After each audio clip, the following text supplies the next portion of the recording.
Salut mes chouchous, nous voici aujourd'hui pour la seconde partie de mes coups de cœur. Aujourd'hui je vais vous en présenter 4 et je pense que je vais garder cette moyenne-là afin que les vidéos ne soient pas trop longues à chaque fois. Voilà, à tout de suite.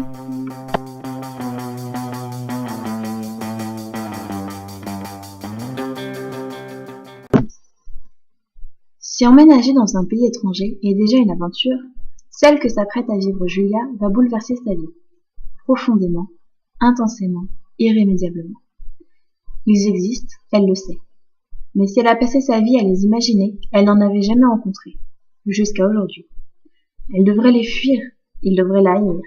Mais à l'écoute, les choses ne vont pas se passer comme prévu, car Julia est hors du commun. Andrew, Daniel et Lizzie vont vite s'en apercevoir.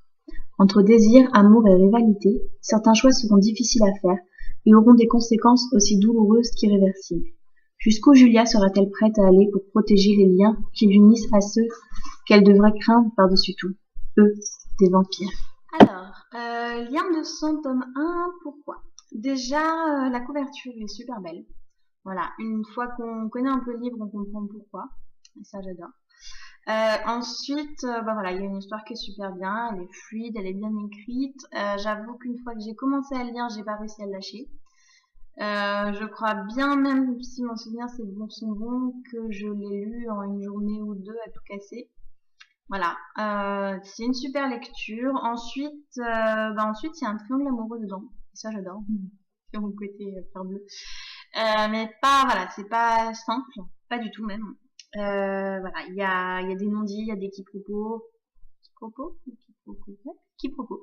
Il y a de l'humour aussi, il y a de la tristesse, hein, voilà, tout se mêle bien comme il faut. J'adore les vampires dedans parce que c'est pas des vampires, voilà. Non, je ne mange pas d'humains. Non, ils boivent du sang, ils assument. Mais voilà, c'est super. Moi, j'ai adoré et j'espère vraiment que vous aurez envie de le découvrir parce qu'il en vaut vraiment la peine. Et voilà, je pense que j'ai tout dit.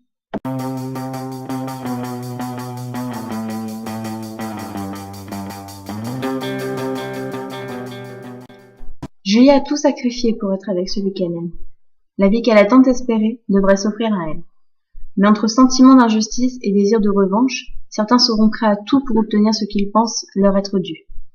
Les amis d'hier deviendront les traîtres d'aujourd'hui, d'anciennes haines se révéleront, de nouveaux ennemis feront leur apparition.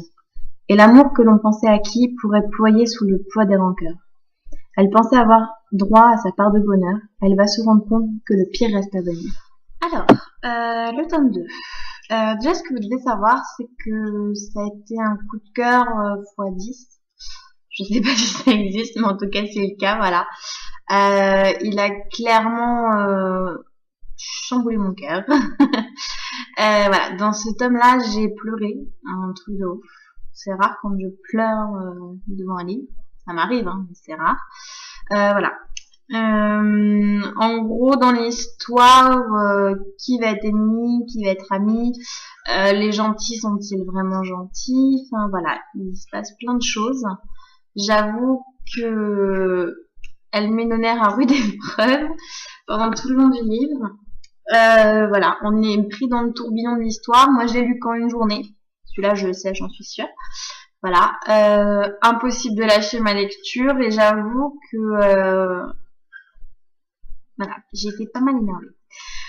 Je peux pas en dire plus, mais voilà, sachez que j'ai été pas mal énervée pendant ce tome-là.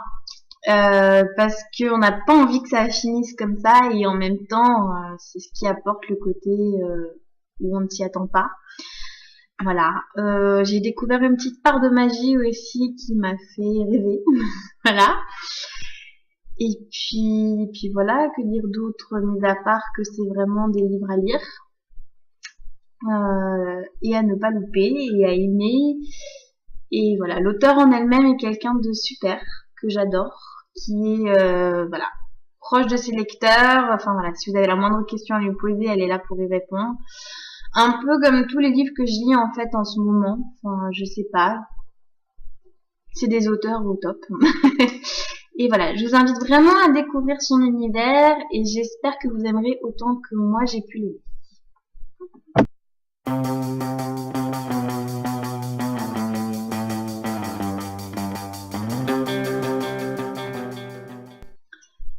Lucinda est une fille sans histoire, menant une existence des plus banales. Elle a arrêté ses études et travaille dans un fast-food. Ayant toujours eu énormément de mal à s'attacher aux gens qui l'entourent, sa vie se trouve bouleversée du jour au lendemain par une tragédie. Elle doit réapprendre à vivre en oubliant tout ce qui faisait son quotidien et rencontre des personnes hors du commun qui vont lui ouvrir les portes d'une destinée fantastique. Alors, Lucinda. Lucinda, c'est un coup de cœur un peu particulier parce qu'en fait, quand j'ai fini de lire le tome 1, je ne l'ai pas mis tout de suite dans mes coups de cœur. Je vous explique pourquoi. C'est une super histoire, voilà. J'avoue que j'en avais pas lu des comme ça depuis un bon moment. L'histoire en elle-même est top, mais j'ai trouvé que c'était vachement trop d'explications. Voilà, c'est parce qu'elle arrive dans un nouveau monde et c'est vrai que pour l'auteur, enfin pour Delphine, il a fallu créer tout ce monde-là et nous le décrire de façon à ce qu'on le voit avec ses yeux. Chose qu'elle a réussi à merveille. Et en fait, quand le tome 1, je l'ai fini, j'étais sur ma faim. Voilà, il n'y en avait pas eu assez pour moi. Et en même temps, si elle en avait mis plus, le livre aurait été juste énorme. Donc voilà, c'est un livre que j'ai adoré, mais il y a eu ce petit truc qui a fait que je l'ai pas mis tout de suite dans mes coups de cœur. Voilà, l'histoire est super. J'avoue que elle est vraiment à découvrir. On ne s'attend jamais à ce qui va se passer.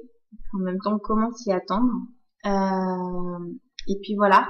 Ce qui m'a fait le mettre dans mes coups de cœur, c'est vraiment en ayant lu le 2, que je vais vous présenter juste après. J'aurais peut-être même dû vous le présenter avant finalement. Voilà, le 2 a vraiment scellé mon cœur à ce livre. C'est énorme. Et je pense que, en fin de compte, c'est quand on lit le 2 qu'on comprend pourquoi le 1 manque légèrement d'action quand même. Et c'est obligatoire en fait. Elle est obligée de passer par ce chemin-là. Et au final, c'est super. Voilà. Et puis je vous en dis plus pour le tome 2.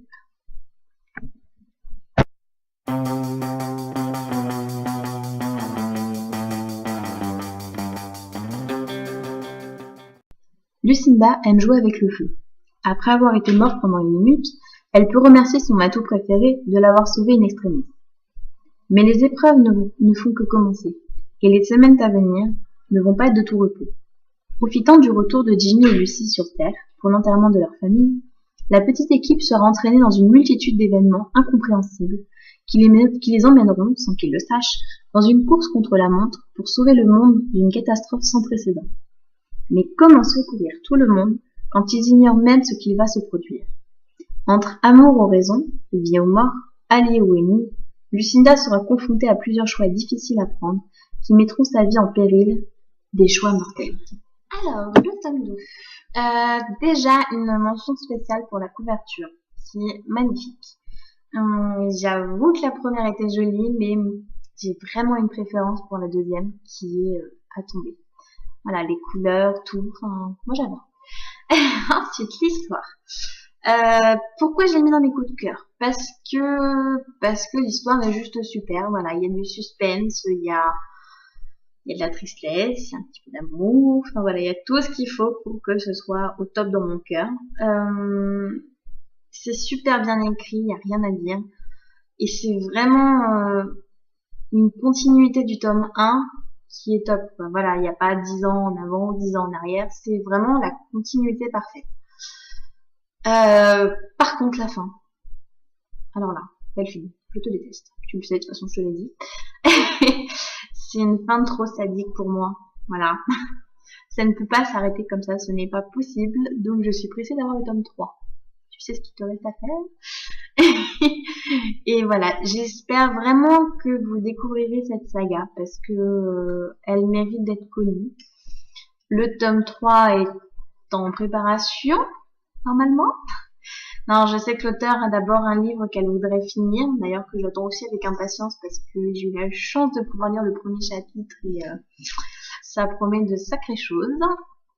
Et voilà, donc vivement le tome 3, je vous le recommande. Comme tous les livres de toute façon qui sont des coups de cœur. Voilà, j'ai petit Matou qui est d'accord avec moi. Petit clin d'œil à Thomas. Et voilà, j'espère que ces 4 coups de cœur vous auront plu, vous auront séduit aussi. et que pourquoi pas ils se glisseront dans votre liste d'envies. Voilà, à très vite.